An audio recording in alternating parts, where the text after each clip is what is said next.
Yang kedua, ibadah muraqabah. Ini ibadah yang karena memang diperintah dulu, ya, atau diberi hukuman, atau diingatkan akan ancaman-ancaman Allah, sehingga dia takut ketika dilihat Allah, maka dia bersegera beribadah. Dan ibadah seorang muslim tidak keluar dari ibadah ini. Tidak keluar dari ibadah ini. Setiap muslim, kalau dia benar ibadahnya untuk Allah, karena dia takut dilihat oleh Allah, sehingga dia benar-benar beribadah kepada Allah. Oleh karena itu, para ulama menyebutkan bahwa dalam beribadah harus terpenuhi 3 unsur. Kemarin kita sebutkan bahwa ibadah harus terpenuhi 2 syarat. Syarat yang pertama apa? Al-ikhlas. Yang kedua, al-mutaba'ah. Dan harus terpenuhi dengan 3 unsur. Rukun. Yang pertama, al-mahabbah. Rasa cinta. Yang kedua, al-khawf. Rasa takut. Dan yang ketiga, ar-raja. Harapan. Sehingga yang ibadah seorang terpenuhi 3 unsur ini, maka sempurna ibadahnya. Mahabbah, dia beribadah karena cintanya kepada Allah, rindunya kepada Allah, menikmati ibadahnya. Yang kedua, dibarengi dengan rasa khauf, takut. Kalau tidak beribadah, maka takut dari azab Allah. Yang ketiga, dalam beribadah dia berharap mudah-mudahan ibadahnya diterima oleh Allah. Mudah-mudahan ini menjadi sebab selamatnya di akhirat. Mudah-mudahan mendapatkan balasan surga dari Allah. Maka ibadah dibangun di atas 3 ini. Kalau seorang beribadah hanya rasa cinta saja, tidak punya rasa takut dan harapan, maka itu ibadahnya orang-orang sufi. Yang kedua, kalau ibadah itu dibangun di atas rasa takut saja, tidak ada cinta dan harapan, maka itu ibadahnya orang-orang khawarij. Yang ketiga, kalau ibadah itu hanya dibangun di atas roja, harapan-harapan saja, maka itu ibadahnya orang-orang murji'ah. Dan semuanya sesat. Tapi kalau dia beribadah, dibangun karena rasa cinta dia, dan dibangun karena rasa khawatir dan takut dia, dan rasa harapan dia kepada Allah, maka ini ibadahnya seorang mukmin muwahhid. Ini harus terpenuhi. Rukun 3 ini, ya, unsur 3 ini, dan 2 syarat, al-ikhlas wal mutaba'ah. Sehingga ketika seorang terpenuhi ini semua, dia menikmati dalam ibadahnya. Karena rasa rindu dia kepada Allah, syauq, rasa cinta dia ketika menghadap Allah, rasa takut dia, takut mendapatkan azab, dan berharap kepada Allah Subhanahu wa ta'ala. Kemudian al-ihsan juga terbagi menjadi 2. Ihsan kepada al-khaliq, dan yang kedua ihsan kepada makhluk. Ihsan kepada khaliq, yaitu ihsan kepada Allah, beribadah kepada Allah, mengikhlaskan diri dalam beribadah kepada Allah, dan seakan-akan dia melihat Allah. Kalau tidak bisa melihat Allah, maka dia yakin bahwa ibadahnya dilihat oleh Allah. Ini ihsan ma'al khaliq, yaitu memenuhi segala hak Allah. Kemudian yang kedua, ihsan kepada makhluk. Ihsan kepada makhluk. Ihsan kepada, yang pertama adalah kepada Rasulullah. Kemudian ihsan kepada Rasulullah dengan mengikuti segala konsekuensi dari syahadat Muhammadur Rasulullah yang tadi kita sebutkan. Kemudian ihsan berbuat baik kepada orang tua. Ihsan kepada manusia, yaitu muslim. Ihsan kepada tetangga. Ihsan bahkan kepada orang kafir sekalipun kita wajib berbuat ihsan. dengan memenuhi hak-hak mereka sebagai orang kafir yang memiliki hak bersama kaum muslimin. Kemudian ihsan kepada makhluk, ihsan juga kepada hewan. Tidak boleh seorang mendolimi hewan meskipun dia hewan. Nabi SAW beliau sabdakan, Inna Allaha katabal ihsana ala kulli syai'. Sesungguhnya Allah mewajibkan berbuat ihsan, berbuat kebajikan kepada segala sesuatu.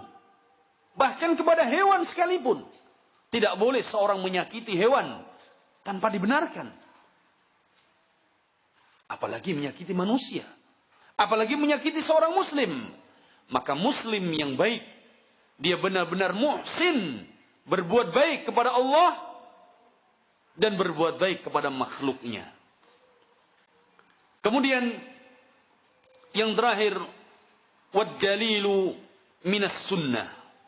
Dalil tentang tingkatan Islam ada 3. Al-Islam, wal-iman, wal-ihsan adalah hadits Jibril al-masyhur an Umar radhiyallahu taala anhu qala, yaitu hadis yang masyhur, yang sangat terkenal, yang panjang, menceritakan tentang Jibril dari sahabat Umar radhiyallahu taala anhu.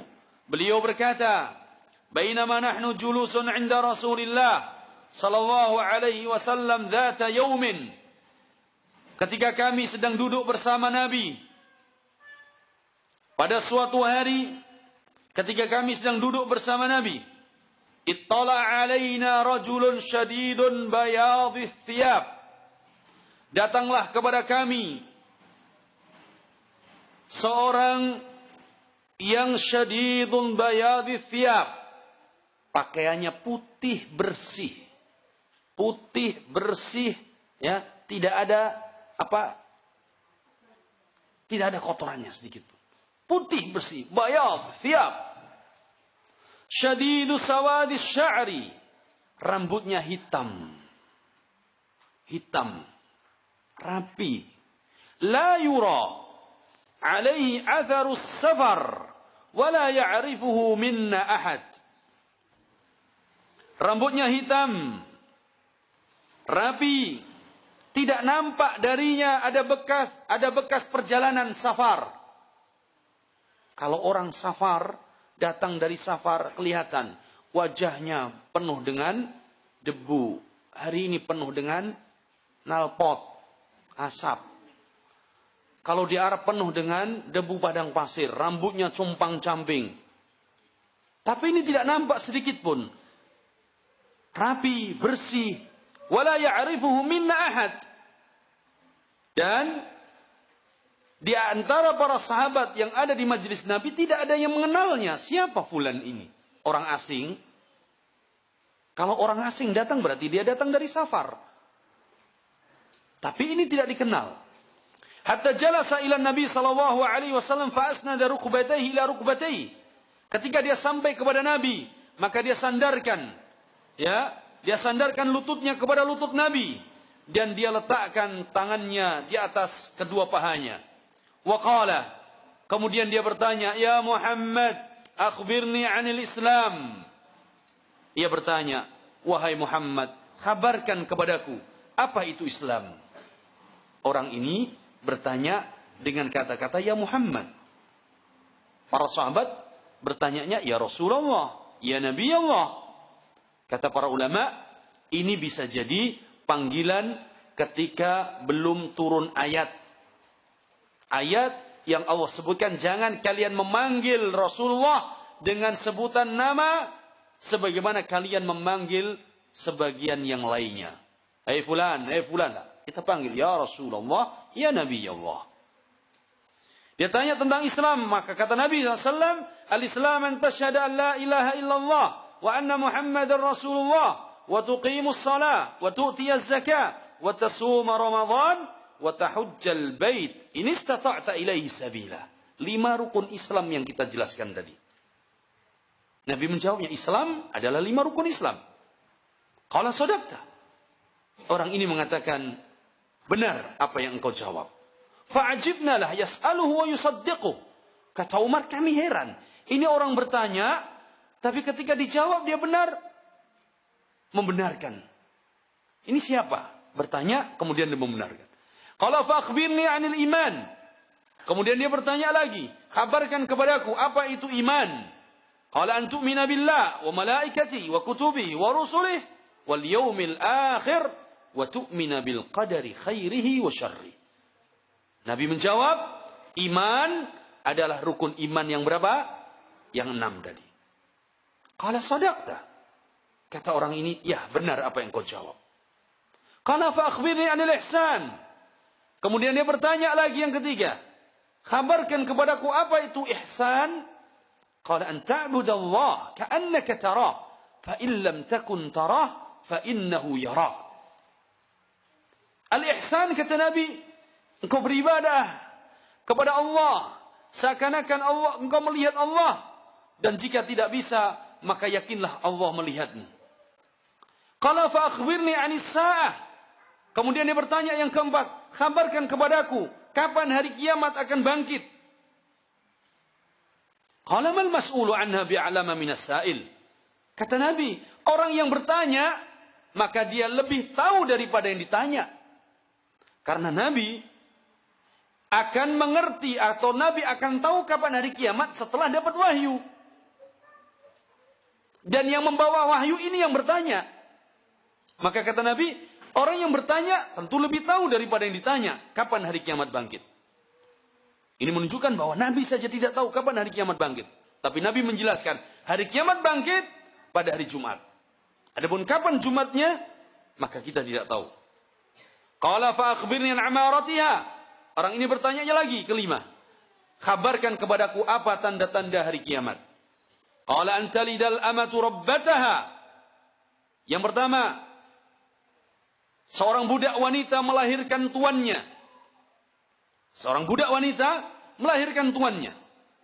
Sebagian ulama menyebutkan bahwa makna antalidal amatu rabbataha, budak wanita melahirkan tuannya, ini adalah sebagai isyarat bahwa di akhir zaman nanti akan banyak al-uquq, akan banyak anak-anak yang durhaka kepada orang tua, seakan-akan bahwa anak itu tuan dan orang tuanya adalah budak. Dan ini banyak sudah. Sebagian ulama menyebutkan bahwa yang dimaksud di sini adalah kasratir riq, akan banyaknya budak nanti di akhir kiamat. Sebagian ulama sebutkan bahwa budak wanita yang melahirkan tuannya, maksudnya bahwa seorang majikan, dia menikahi budaknya. Kemudian budaknya melahirkan anak. Maka anaknya ini setelah meninggal tuannya, dia menjadi apa? Menjadi tuan juga baginya. Ini ditafsirkan oleh banyak ulama tadi. Imma ditafsirkan sebagai banyaknya uququl walidain, banyaknya anak-anak yang durhaka, tanda-tanda hari kiamat. Atau yang kedua, akan banyaknya budak-budak pada akhir zaman. Yang ketiga, diartikan bahwa seorang majikan tuan menikahi budaknya, dan budak tersebut akan melahirkan seorang anak yang kemudian ketika tuannya yang pertama meninggal, anak ini akan menjadi tuannya. Qala wa antaral hufatal uratal alah. Tanda-tanda yang kedua, engkau akan melihat dan mendapati orang-orang yang tidak memakai alas kaki, miskin. Mereka telanjang, orang miskin. Al-alah, mereka orang tidak punya alas kaki, pakaiannya juga miskin. Ya. Kemudian ri'asya, mereka tukang gembala kambing, gembala hewan. Yatatawaluna fil bunyan, tapi bermegah-megahan dalam membangun bangunan. Sekarang banyak orang yang hakikatnya miskin, tapi bermegah-megahan, baik dalam bangunan dalam pakaian, dalam kendaraan. Zahirnya dia punya segalanya, tapi hakikatnya dia tersiksa oleh apa? Oleh ribanya. Oleh riba. Mereka yatatawalun, berlomba-lomba untuk mendapatkan pujian manusia. Berlomba-lomba dalam membangun, berpakaian, berkendaraan, tetapi mereka dibangun dengan riba, dibangun dengan harta haram. Kata Umar, famadha falabithna maliya. Kemudian orang tadi pun pergi. Maka kami terdiam sejenak. Faqal, Nabi bertanya, ya Umar, atadri manis sa'il? Wahai Umar, tahukah engkau siapa orang tadi yang tanya? Qultu Allah wa Rasul a'lam. Ya Rasulullah, Allah dan Rasulnya lah yang lebih mengetahui siapa dia. Qala hadha Jibril atakum yu'allimukum amra dinikum. Sesungguhnya yang datang tadi bertanya adalah Jibril, datang mengajarkan ilmu kepada kalian, ilmu tentang perkara-perkara agama kalian, tentang rukun Islam, rukun iman, rukun ihsan. Jibril tahu, tapi Jibril bertanya untuk mengajarkan kepada para sahabatnya. Ini sebagai dalil tentang tingkatan Islam beserta rukunnya yang disebutkan oleh Nabi sallallahu alaihi wasallam. Dan faedah dari hadis Jibril ini sangat banyak sekali, baik itu faedah ya untuk talibul ilmi, para penuntut ilmu, bagaimana beradab kepada guru. Dia datang dalam keadaan rapi bersih, kemudian dia duduk mendekat kepada guru. Bagaimana adab seorang talibul ilmi kepada dirinya. Dia berbuat ikhlas dalam belajar. Bagaimana dia beradab kepada kitabnya. Dia jaga kitabnya. Kemudian dia hafalkan tulisannya. Kemudian dia murojaah apa yang sudah dia catat. Bagaimana dia berakhlak kepada teman-temannya. Bagaimana dia berakhlak dan beradab di majelis ilmu. Bagaimana dia berakhlak dan beradab kepada ilmu yang dia peroleh. Diamalkan. Dia dakwahkan. Kemudian sangat banyak sekali dari faedah-faedah ini. Dan mudah-mudahan apa yang kita baca singkat ini tentang tingkatan Islam beserta dalil-dalilnya ini menjadi ilmu bagi kita dan menjadi sebab bagi kita untuk bisa istiqamah di atas Islam, di atas iman, dan mudah-mudahan kita termasuk pada derajat al-ihsan. Mudah-mudahan ini bermanfaat. Wallahu a'lam.